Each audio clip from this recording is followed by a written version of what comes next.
talk and finding out who I am. Those two are so closely connected. I talk about a lot of times we really go about this world and go through things really not knowing who we are. We think we do. We think we know how we'll react in certain situations. Matter of fact, a lot of times we end up just setting ourselves up. After a loss of a love, after a divorce, and I encourage everyone as I look out here, this building is cool during the summer. So please, bring a coat. Especially if you're going to wear shorts or a dress, it gets really cold in here. But after the loss of a loved one, especially after a divorce, things are just kind of messed up. And trying to find out who you are in there, we do associate who we are with someone else often. One of the reasons why Mark is starting this particular area of Friends for Fellowship is because we do need connection. That's called community. We are all in desperate need of community. After a divorce, or as you're going through a divorce, a huge community is cut off. As a matter of fact, a lot of times it was our best friend, or the one who we thought was our best friend. Well, when that's kind of cut off, we're forced to look in the mirror and we don't see anyone else. The hardest thing for me after my divorce was sitting down at supper by myself. Oh, I hated it. Whether it be in my home, and I wasn't one of those guys who sat and ate at the sink. And you hear about, I don't have any dishes, just sit and eat at the sink. I don't do that. I don't drink out of the milk jug very often. Ryan's not here, although it's on tape. I felt that I really needed to sit down, and it was so strange looking across the table after sitting at a table with 3 other people, and then there by myself. It was hard adjusting how much to cook. But then what was even more difficult was going to a restaurant. Well, from that, because of that, I now have an addiction. It's called reading the newspaper if I go out to eat. Matter of fact, on days when I don't have to be anywhere until about 9 o'clock, I go out to breakfast, I read 2 newspapers. I also found out something there. I found out that is a very relaxing part of my life. To get away 1 or 2 days a week and just to sit down and take a moment to watch the world go by, to read about the world. Now, some people that might be real boring, but I did find out that the more harried I feel, the more I need at least 1 day a week to do that. Now, for you, it might not, you'll be able to sit down real easy. For me, that's a time of slowing down. That's something that came out. Who am I? For all of us, we ask that question, who am I? In our grief cycle, we move from the emotional level where the question is, what happened? And then we move into another level that I call the identity that says, who am I? It's a big question that begins coming out over and over and over again. And the first thing we end up attacking a lot of times is ourselves-ness, our self-talk. It really amazes me how often other people build me up and how often I tear me down. People can say, you did a really good job, Richard, and I go, yes, but. That throws everything away, by the way. Yes, but I could have done better in that respect. I've learned recently, somebody said to me, a good friend, she said, you really look good in your beard. And I said, yeah, I know. She looked at me and I said, well, I think I do. What's wrong with that? She goes, well, nothing. I guess you do look good in your beard. Well, you were the one who said it. Now, somebody says, well, that's not humble. Well, if you acknowledge the truth, no. But that's hard. Usually we'll say, well, I remember one time when I asked someone, Diane cut my hair, and someone asked, she went to this person and said, how does Richard's hair look? And then he looked at me and said, your mustache is crooked. That's what I do. Ask about the hair and mustache, doesn't work. Our self-talk, and it's subtle. I often encourage people, especially in a divorce, to begin looking at their self-talk and allowing others around them to help them. There's nothing wrong to say, well, I did a stupid thing. Has anybody here ever done a stupid thing? Okay, I got a witness. but you are not stupid. You hear that? You might think so. But I'm sorry, you are not. Yes, we all do stupid things. We all do silly things, maybe. I like to say silly things instead. But we are not stupid. Even if you only have an IQ of 75, we are still, in God's eyes, precious and at the same time significant.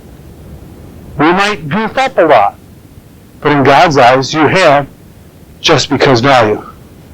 Can I have a mic? Just one. That was my eraser. Just one. There we go.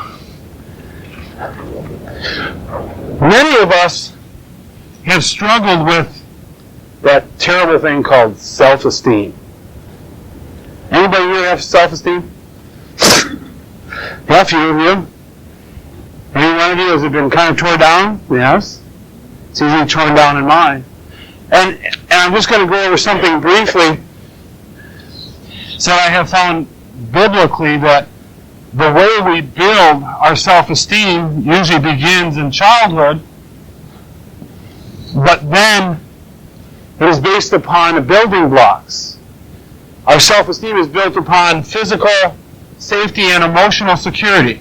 If we don't feel physically safe, those are the two foundational bricks. If we don't feel emotionally secure, physically safe, emotionally secure. If you're in a marriage where there was a lot of abuse, there's not either one of those a lot of times. If you grew up in a home, and after a divorce, something might have occurred that attacks that emotional security, and often for both sides, men and women, physical safety. In this, those are the two foundational bricks. Then you have three pillars that hold up this. This is the roof. The roof I call a sense of mission. Why am I here? Why am I here? Over here we have a sense of identity. Who am I? A sense of belonging. And a sense of confidence. Basically what that means is that we have a sense of I am significant, I am Richard, I am whoever. I have an identity. I'm not just kind of blurred in. Many of us, especially in a dysfunctional relationship, we become enmeshed. Now, what is the difference between being in a relationship and enmeshed? Well, let's put it this way. You have a cake with frosting. The frosting and the cake are in relationship. But the eggs and the flour and the sugar in the cake are enmeshed. You understand what I'm saying? When you're in a relationship, you can tell where the dividing lines are. But in enmeshment, you don't know where you end and where they begin. And when you've been kind of cut off, who am I? And from the beginning of your life, you've been told, I am the son or the daughter of, the brother or sister of. I remember such and such grade school, high school, I'm a T-bird. Then the husband and wife of, the mother or father of so-and-so. And then all of a sudden, shh. And in the church, this can lead to a lot of other things because the church is so, at least it should be, so drawn to community and relationship that family is held up here. When you have a relationship that is missing a family member by choice, and maybe not your choice, or maybe your choice, people can kind of, look at you. I mentioned this about the self-esteem just briefly, and I do a seminar on this. I mention this because if you don't have the physical safety and emotional security, these, your sense of identity, your sense of belonging, community, your sense of confidence, I can do something. I have a talent. These will just sink right down. Most of us work up here in a sense of mission. Why am I here? But if we don't do the work down here, and after a divorce, especially when you're self-esteem, this is where you're going to do the most work to begin with. And over here, when I talk about emotional security, can I have emotions? Is it all right to be sad, mad, glad, scared? Is it all right to be really ticked off? I kind of said that in a nice way, I hope. Is it all right? Well, we will go to extremes. Yet there's a sense of, yes, that's part of growing. that's emotionally secure. I find if we realize that we're emotionally secure, a lot of the intensity can go away. From there, we do a lot of work on identity and belonging. And if we do the work down here, the sense of mission will grow out of that. I mention this because we're involved, after the loss of love, in not only a battle maybe to get our love back or to heal from that loss, but we're also in a battle of finding ourselves again. Harold Ivan Smith, in his book, I Wish Someone Understood My Divorce, said that one of the greatest growth experiences in his life about identifying who he was his divorce. Not that he wanted to go through it, not that God couldn't have done it another way, and as his denomination said, you shouldn't even make that statement, but he made that statement of, there was such a discovery, painful discovery. And one of the roads he had to travel through was examining not how other people thought of him, but who he thought of himself.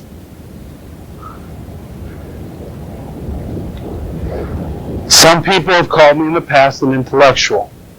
And you know my definition of an intellectual. It's a person who's been educated beyond their intelligence. Now that's the negative side. But you also realize that when you have strengths, every strength has what? A weakness. Matter of fact, I have stated that we've been born with strengths and weaknesses, and God can use us in spite of our strengths. That was a real discovery for me to realize that I have both. In the travel that you're on, or the journey you're on, who am I? That's a hard question to answer. The interesting thing is you start the journey of who am I, in a sense alone, if God is walking with you, whether you know it or not. And then community comes in to help you to find out who you are. Now, can you see a problem here? Depends upon what community you're in. I can go into a community that would be very abusive for me and tell me a lot of things of who I am, but who I might not be. Too many people can dictate to me what they think I'm supposed to be. That's why I make the statement, everyone needs a safe place to fail in. For many of you, you're going to discover, and you are discovering, hey, I'm a pretty strong person. And you'll say that with tears running down your face. You'll say, boy, I'm the type of person who can really have fun as you're sitting there, maybe depressed. There's kind of a paradox going on. But in there you discover certain things about yourself. And one of the things that I really hope you discover, that I think is paramount to understanding who you are, is to understand whose you are.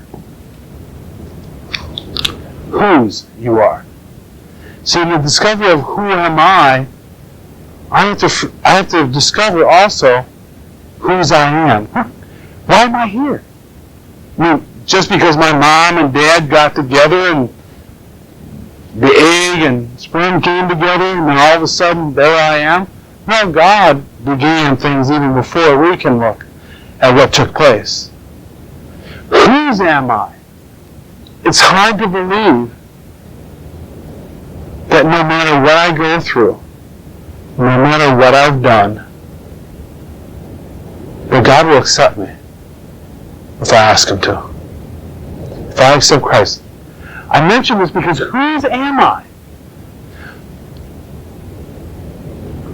Are you in a relationship with some people who really know how to push your buttons? And some of you could say, yes, I know him or her. His name starts with X. Really know how to push your buttons. And really, I remember a lot in these small groups. Somebody will say, yeah, I talked to my ex the other day and things were going well and he or she said something. And I just couldn't help myself. I reached for the buttons. I knew what would set them off. I don't encourage you to do that. It's more self-abusive than anything else. Some people say, well, yeah, it might be self-abusive, but it's very satisfying. In the long run, it is not, trust me. But who you are, this is your value. This is the sign for infinity. That's your value whether you like it or not. When you strip away everything you have, everything you are still infinitely valuable. Matter of fact, if you had a bad day today and you earned a minus 4,000 brownie points, infinity minus 4,000 is what?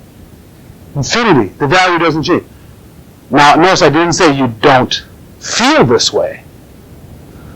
So let's say you had a good day and you earned a plus 4,000 brownie points. Infinity plus 4,000 is still infinity. I don't like that part.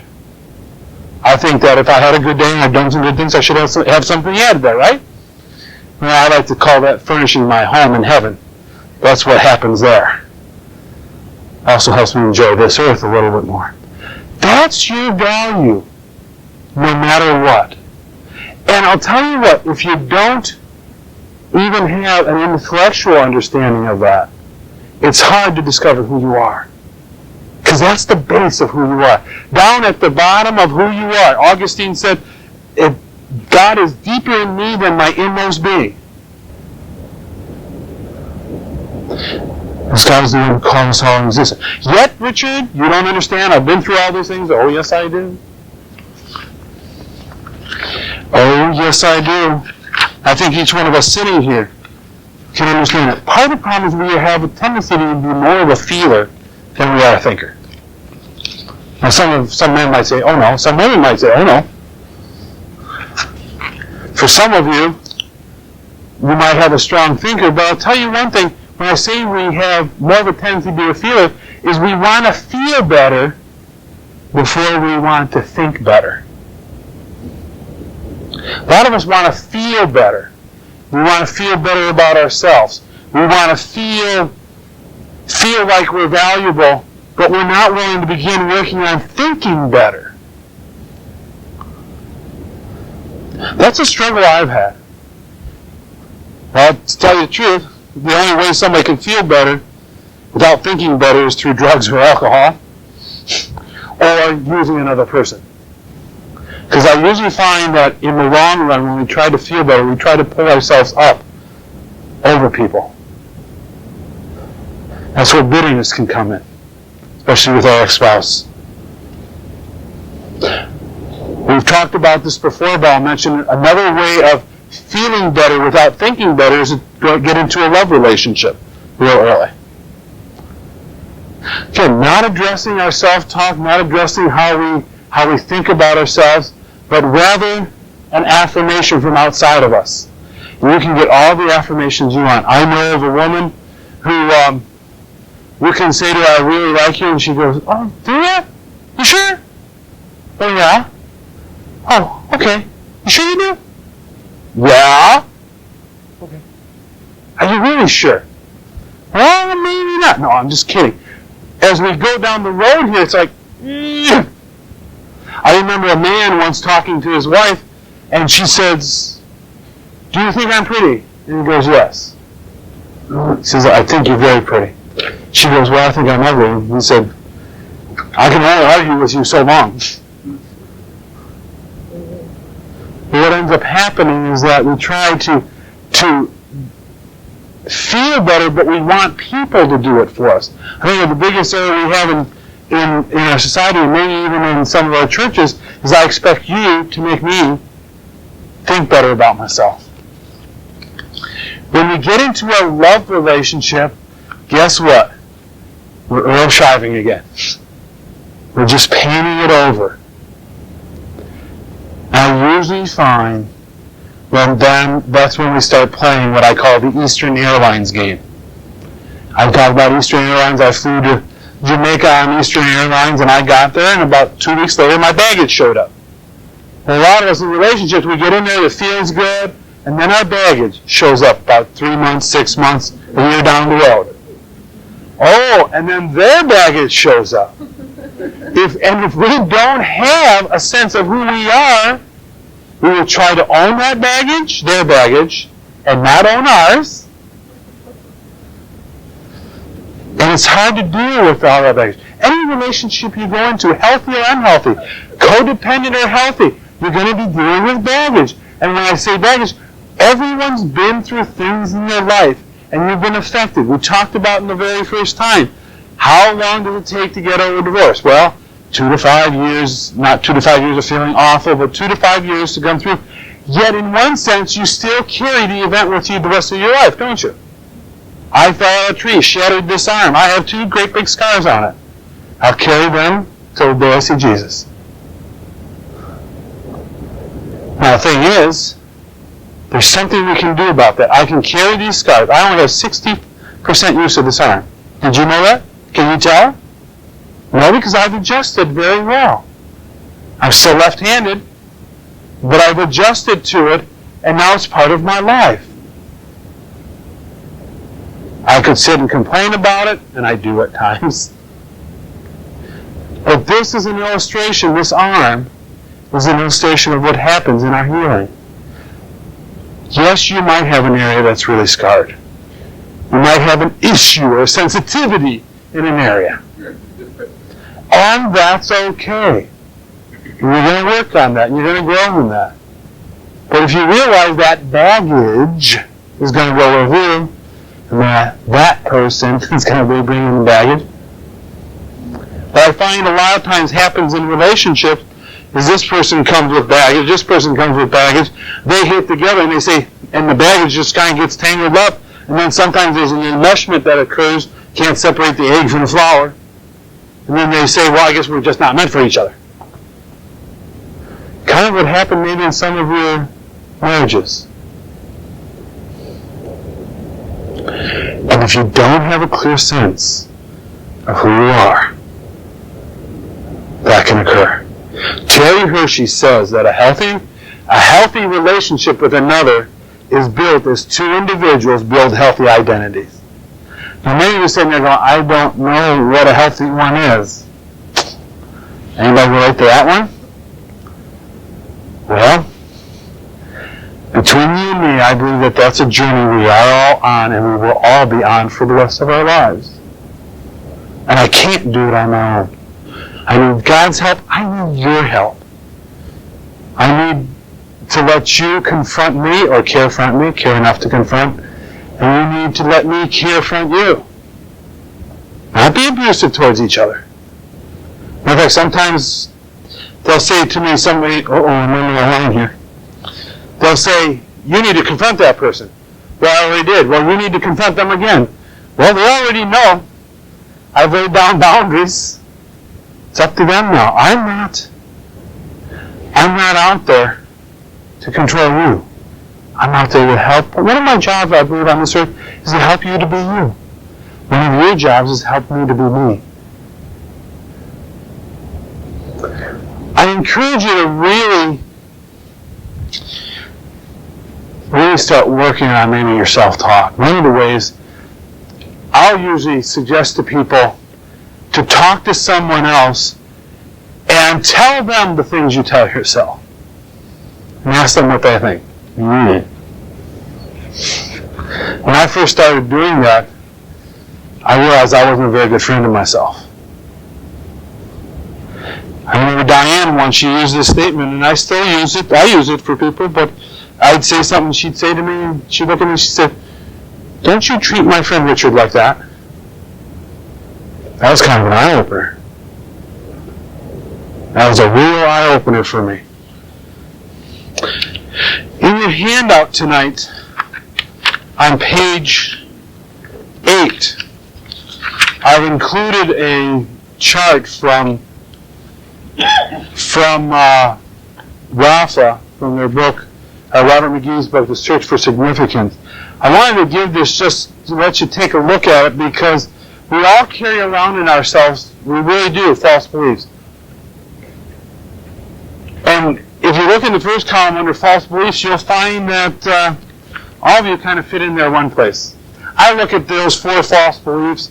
First one, I must meet certain standards in order to feel good about myself. Second one, I must have approval of certain others to feel good about myself. The third one is who I am. This is the one I have a tendency towards. Those who fail, including myself, are unworthy of love and deserve to be punished. That's the one I kind of get drawn to, that false belief in my head. The last one being, I am what I am, I cannot change, I am hopeless. I'm drawn more to the third one, and the first one, I must meet certain standards in order to feel good about myself. I have to accomplish X amount of things today. I have to break up a list of 20 things and get through 21 of them. That's kind of the standard I've had in my life before. Now I realize if I have a list of 20 and I don't get any of them done, that's okay. I might have to reap the consequences of it. Don't go grocery shopping, well, we don't have food. When we have 3 animals in the house who want food, 4 counting me, it's really, things can get really terrifying. I wanted just to present this to you because each one of these false beliefs brings consequences. These are things we tell ourselves. In the book Search for Significance, they go into what they call, later in the book, a process of replacing thoughts. They call it trip in. And I find it very beneficial to work the process. Now, it doesn't always work for me, but I'll tell you what, if I'm working the process, my mind isn't sitting there going, uh-oh, you're not doing this stuff, you're not doing this stuff, you're not doing this stuff, you're not meeting these standards. And other times, I really find God really touching me and healing. I want to bring that because we need to listen to our self-talk. We need to examine it. You need to discover who you are. For many of us, it's getting to know ourselves finally for the very first time. In understanding whose we are, we find who it is who possesses us. It's not your ex. It's not Satan. It's not even your issues that possess you. Yes, they affect you. But who owns you? It's not even you who owns you.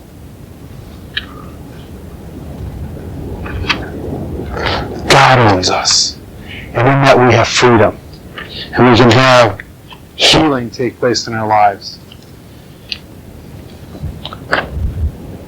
I really encourage all of you to take some time to be real with yourself and real with God and real with someone else.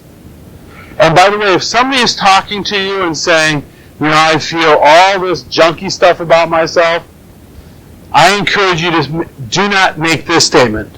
Oh, don't feel that way. That'll make people hide real quick. If you don't know what to say and you care, say to them, I don't know what to say, but I care. That's a good place to start. If you don't know what to say, but you want to pray for them, tell them, I don't know what to say, I care, I'll pray for you, and then do it. Maybe not there, but if you say you're going to pray at home for them, do it. Schedule it out. I think a lot of times as Christians, we use that as the pancreas to say, yeah, I'll pray for you. When we go home next week and we go, oh, I just met so-and-so and I forgot to pray for them all week. But they knew I was thinking about it. If they're saying, if a lot of things come forth and you're wondering, just say to them maybe, boy, that must be really hard. Must be an awful place to be. If you allow people to be where they're at and come live with them for a short time there, hear them, let them get it out, they can begin to move on. Your job is not to defend everything they say. Got that one right. Ooh, threw a scripture verse at that one. Right up. No, that's not our job. That's what I call being Jesus with skin. That's what I call being Jesus with skin.